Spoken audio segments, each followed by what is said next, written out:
우리는 구원을 보장하지 못하는 육체에 썩어질 것에 우리의 시간, 우리의 물질, 우리 달란트, 에너지를 쏟지 않았으면 좋겠어요. 허무한 인생 살지 않았으면 좋겠습니다. 우리가 필요로 하고 추구하는, 여러분들이 구하는 많은 것들은요, 이미 벌써 하나님께서요, 하나님의 자녀에게 복으로, 은혜로 주시겠다라고 약속하신 거예요. 근데 문제는 뭐냐면 주객이 전도되어 버렸어요. 내가 하나님을 바라보는 것이 아니라 하나님이 주실 그 선물들을 바라보면서 하나님을 사랑하는 것이 아니라 그 선물들을 사랑하고 있다라는 것입니다. 하나님이 이런 저와 여러분들을 보시면 얼마나 마음이 아파하시겠습니까? 저와 여러분들은 하나님을 기쁘시게 하는 믿음의 사람 되었으면 좋겠습니다.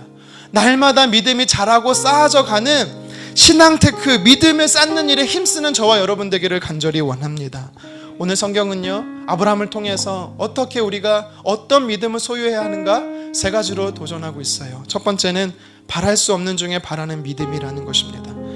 현실적인 상황이 극에 다다랐습니까? 벼랑 끝에 쓴 것 같습니까? 돌아갈 길이, 퇴로가 차단되었습니까? 여러분, 그때 우리가 무엇을 해야 되냐면 하나님을 바라보는 것입니다. 하나님의 약속의 말씀을 붙잡는 거예요. 그때 능력이 우리에게 나타나는 것입니다.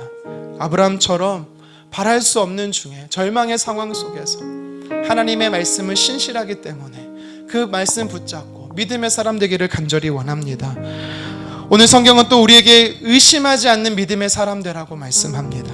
여러분, 우리를 의심하게 하는, 우리의 믿음 흔드는 상황들이 너무나 많습니다. 아브라함도 넘어졌어요. 수제자 베드로도 넘어졌어요. 그 이야기는 우리도 넘어질 때가 있다라는 것입니다. 문제는요, 우리가 풍랑치는 그 문제를 바라볼 때 넘어지는 거예요. 의심하는 겁니다. 주님 우리에게 뭐라고 말합니까?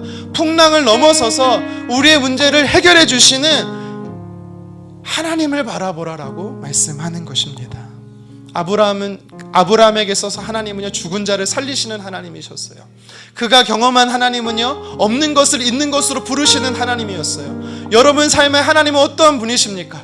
그 하나님을 붙잡을 때 여러분은 의심하지 않고 견고한 믿음을 소유할 수 있는 겁니다.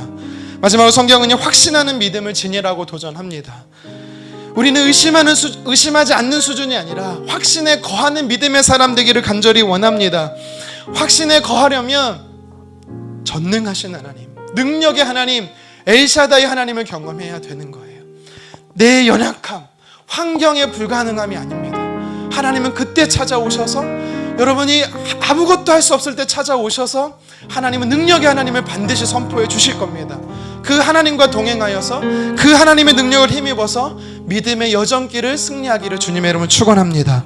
바랄 수 없는 중에 바라는 믿음, 의심하지 않는 믿음, 확신하는 믿음, 이 믿음 위에 날마다 굳게 세워져서 하나님을 기쁘시게 하는 저와 여러분 되기를 주님의 이름으로 축원합니다.